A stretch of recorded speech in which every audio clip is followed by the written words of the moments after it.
we have a little video over here of Dan Bilzerian sharing the reason why he would never get married. It's just a short little clip.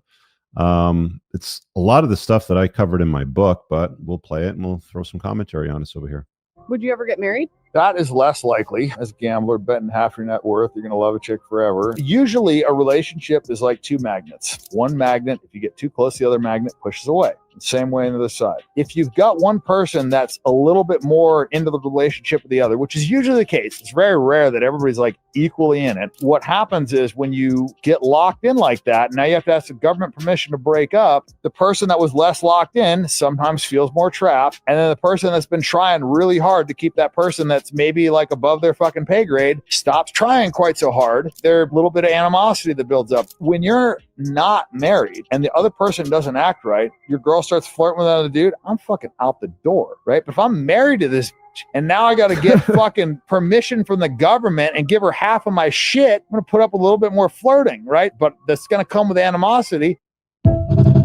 So, I mean, it's tough to argue with that, especially if you've followed my stuff and, if you watched the dedicated podcast that I've done on marriage and the stuff that I wrote about in my book.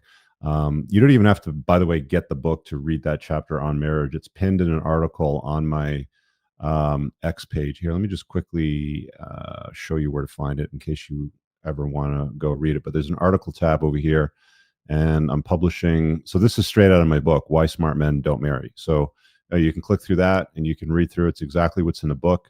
There's a new book that's coming out very soon, but smart men just aren't signing up for putting their wealth on the line. I mean, it's the invitation of bringing government and family law into your household to decide what happens to your access to your children, if you have any, and your wealth, if the knot should be untied. And she might get bored of you. You might get bored of her. A lot of the times, guys will stay longer out of a sense of duty.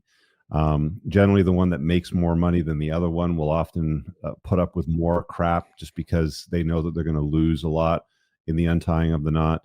The notion of marriage isn't as it was intended for thousands of years, which was the acquisition of in-laws.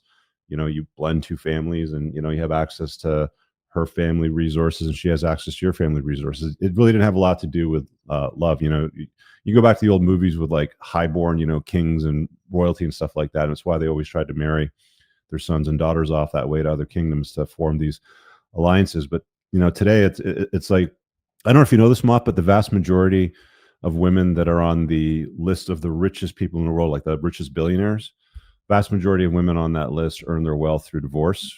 Number one, number two, inheritance, and then number three, being an entrepreneur. But he's right. It's kind of crazy that you're betting half your shit on somebody that you're going to be with for the rest of your life, or they're going to want to be with you for the rest of your life, right? Like they could always change their mind about you. Thoughts? That's the kicker, because he was mentioning, well, you're betting half your net worth that you're going to love the same chick forever. It's like, most guys will do that, but what he's not, we really should be saying is kind of putting the shoe on the other foot, saying you're betting half your net worth that the girl that's into you today is going to be into you for the rest of your life, and that is not the experience for millions of men. Like, most men are getting left by their women in their marriages. We already know that half of them are in divorce. And 70-80% of the time, it's the woman doing the one leaving and filing. And of course, they'll always walk that back. It's like, well, like the man did something to make her leave. Like, of course, it was always the man's fault. It's always the problem with him. But he also, I saw something, I don't know if I can credit to him to this, but I remember seeing sometime, I remember who I could credit with this. I saw, maybe it was just a tweet. It was like, marriage is the best possible deal for women because on one hand, you're going to get a guy who will love you and be with you forever and protect and provide. On the other hand, it doesn't work out and you still get half of his stuff. So like, you can't lose. It's the ultimate. It's like, I used to talk to girls about this high stuff. Reward for women, yeah, right? Like, for men. You have nothing, you have everything to gain and almost nothing to lose unless you are somehow in stand to gain some sort of massive inheritance or a business or assets from your parents or something like that. But even if that be the case, the bias that the family law and the family court system has against men in the first place,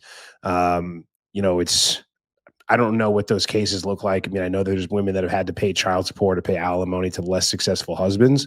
But in any case, guys still do it. I mean, I wonder how many men still get married every single day. Like a bunch of people probably got married this past weekend.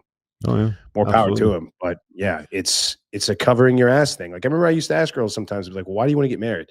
Well, because if things go south, I want to be protected. I'm like, so it's an insurance policy. Yep. You don't care about the guy. You just want to make sure that you're not getting left behind, which would never happen because the government's always going to look out for women. That's why there's no homeless women out there, or there are very few. But in any case,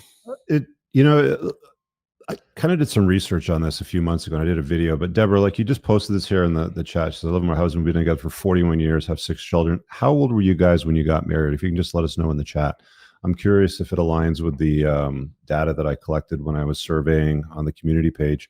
I put a video out on the Entrepreneurs in Cars channel talking about the millions of people that were impressed with the survey that I gave them to feedback on. And the vast majority of the data, 25 and 23, and she's the older one, so they were young. The vast majority of them that were in happy marriages, as Deborah's sort of describing there, got together very young. They were their first, from a religious background, so they both subscribed to the same organized religion with the same set of rules. Families on both sides were together. Masculine roles, feminine roles, blue jobs, pink jobs, sort of stuff. Like these are the things that usually align up that sort of like build to, that notion of a good marriage and a perpetuity, which is rare today. All right, guys, I really hope that you enjoyed that clip. If you want to check out the full-length podcast episode, you can find that right over here. Also, make sure you visit my website over here where you'll find my supplements, the opportunity to book me privately one-on-one for coaching, and most importantly, my new School of Unplugging, which you'll find on the courses tab. Newer to the channel, hit subscribe.